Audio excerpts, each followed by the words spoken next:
నమస్తే, welcome to studio one news. నేను శ్రీలత.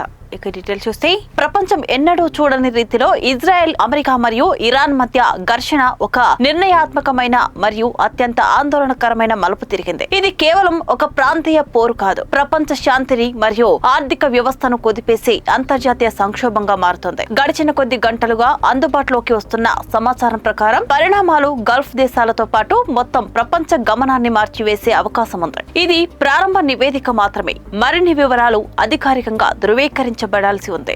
ఈ రోజు ఉదయం నుంచి అందుబాటులో ఉన్న నివేదికల ప్రకారం ఇజ్రాయెల్ మరియు అమెరికా సంయుక్తంగా ఇరాన్ రాజధాని టెహ్రాన్ లక్ష్యంగా భారీ వైమానిక దాడులకు దిగాయి. ఈ దాడులు ఇరాన్ సైనిక స్థావరాలు మరియు క్షిపణి కేంద్రాలను తుడిచిపెట్టడమే లక్ష్యంగా సాగాయని తెలుస్తోంది. అయితే అన్నింటికన్నా సంచలనాత్మకమైన విషయం ఏమిటంటే, ఇరాన్ అత్యున్నత నాయకుడు అయతొల్లా అలీ ఖమేనీ ఈ దాడుల్లో మరణించినట్లు ఇరాన్ ప్రభుత్వ మీడియా ప్రాథమికంగా ధృవీకరించింది. ఇది పశ్చిమ ఆసియా రాజకీయాల్లో ఒక పెను భూకంపం వంటి వార్త. అమెరికా అధ్యక్షుడు డొనాల్డ్ ట్రంప్ ఈ ఆపరేషన్ ఒక ప్రధాన యుద్ధ చర్యగా అభివర్ణిస్తూ ఇజ్రాయెల్ డిఫెన్స్ ఫోర్స్ దీన్ని ఇరాన్ ఉగ్రవాద పాలనపై చేసిన సర్జికల్ స్ట్రైక్ గా పేర్కొంటుంది.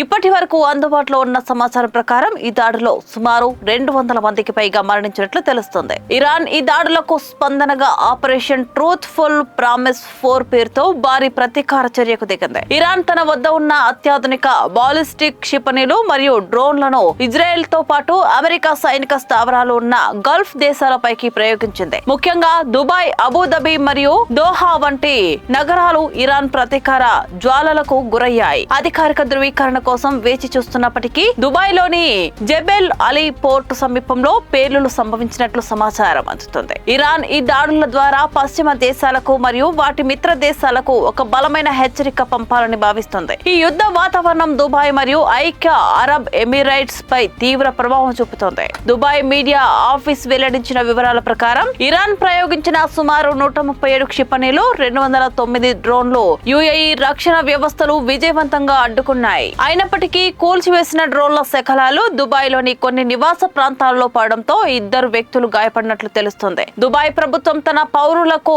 మరియు పర్యాటకులకు అత్యవసర హెచ్చరికలను జారీ చేసింది. సురక్షిత ప్రాంతాల్లో ఉండాలని, అనవసరంగా బయటకు రావద్దని అధికారులు కోరుకుంటున్నారు. ఇది సాధారణ పరిస్థితులకు పూర్తి భిన్నమైన స్థితి. దుబాయ్ వంటి అంతర్జాతీయ పర్యాటక కేంద్రాల్లో ఇలాంటి యుద్ధ భయం నెలకొనడం ప్రపంచ వ్యాప్తంగా కలవరపెడుతుంది. అంతర్జాతీయ విమాన రంగం ఈ పరిణామాలతో కుప్పకూలిపోయింది. దుబాయ్ అంతర్జాతీయ విమానాశ్రయంలో కార్యకలాపాలు పాక్షికంగా నిలిచిపోయాయి. ఎమిరేట్స్ మరియు ఫ్లై దుబాయ్ వంటి విమానయాన సంస్థలు వందలాది విమానాలను రద్దు చేశాయి. గడిచిన కొన్ని గంటల్లోనే సుమారు 700 విమానాలు రద్దయినట్లు నివేదికలు చెబుతున్నాయి. ఇరాన్ మరియు పొరుగు దేశాల గగనతలం మూసివేయడంతో ఆసియా మరియు యూరప్ మధ్య ప్రయాణించే విమానాలు వేల కిలోమీటర్ల దూరం చుట్టూ తిరుగుతూ ప్రయాణించాల్సి వస్తుంది. ప్రయాణికులు విమానాశ్రయాల్లోనే చిక్కుకుపోయి తీవ్ర ఇబ్బందులు పడుతున్నారు. ఇది కేవలం ప్రయాణ సౌకర్యాలకే కాదు, అంతర్జాతీయ వ్యాపారానికి కూడా పెద్ద దెబ్బ. గ్లోబల్ ఆయిల్ మార్కెట్లు ఈ ఉద్రిక్తల వల్ల అస్థిరంగా మారాయి. ప్రపంచానికి చమురు సరఫరా చేసే కీలక మార్గమైన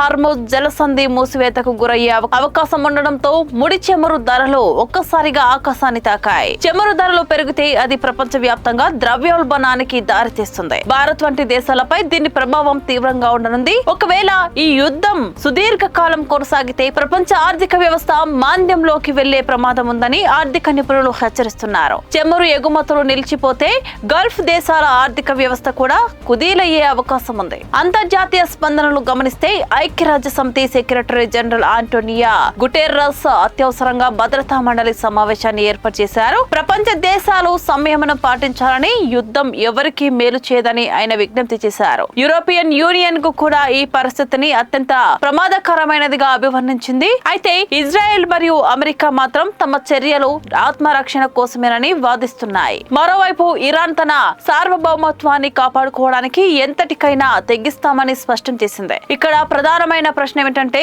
ఈ ఉద్రిక్తలు అణుయుద్ధానికి దారితీస్తాయా అన్నదే ఇప్పుడు ప్రపంచాన్ని పీడిస్తున్న అతిపెద్ద ఆందోళన. భౌగోళిక రాజకీయ నిపుణుల విశ్లేషణ ప్రకారం ఇరాన్ అత్యున్నత నాయకత్వం తుడిచిపెట్టుకుపోవడం వల్ల ఆ దేశంలో అంతర్గత తిరుగుబాటు వచ్చే అవకాశం ఉంది, లేదా ప్రతీకారంతో ఇరాన్ మరింత దూకుడుగా వ్యవహరించే ప్రమాదం ఉంది. లెబనాన్ లోని హిజ్బుల్లా మరియు యెమెన్ లోని హౌతీలు కూడా ఈ పోరులో నేరుగా పాల్గొంటే పశ్చిమ ఆసియా మొత్తం మంటలో చిక్కుకుంటుంది. దుబాయ్ మరియు అబుదాబి వంటి నగరాలు గత కొన్ని దశాబ్దాలుగా సాధించిన అభివృద్ధి అభివృద్ధి ఈ యుద్ధం వల్ల ప్రమాదంలో పడే అవకాశం ఉంది. ఇది ఇప్పటి వరకు అందుబాటులో ఉన్న సమాచారం మాత్రమే. క్షేత్రస్థాయిలో పరిస్థితులు వేగంగా మారుతున్నాయి. ముగింపుగా చెప్పాలంటే మనం ఇప్పుడు ఒక చారిత్రక మలుపులో ఉన్నాం. శాంతి చర్యలు విఫలమై ఆయుధాలు మాట్లాడుతున్న సమయం ఇదే. యుద్ధం వల్ల కలిగే నష్టం కేవలం సైనిక పరమైనదే కాదు, సామాన్య ప్రజల ప్రాణాలు, ఉపాధి మరియు భవిష్యత్తు కూడా ఇందులో ఫలంగా ఉంది. అంతర్జాతీయ సమాజం తక్షణమే జోక్యం చేసుకుని ఈ విధ్వంసాన్ని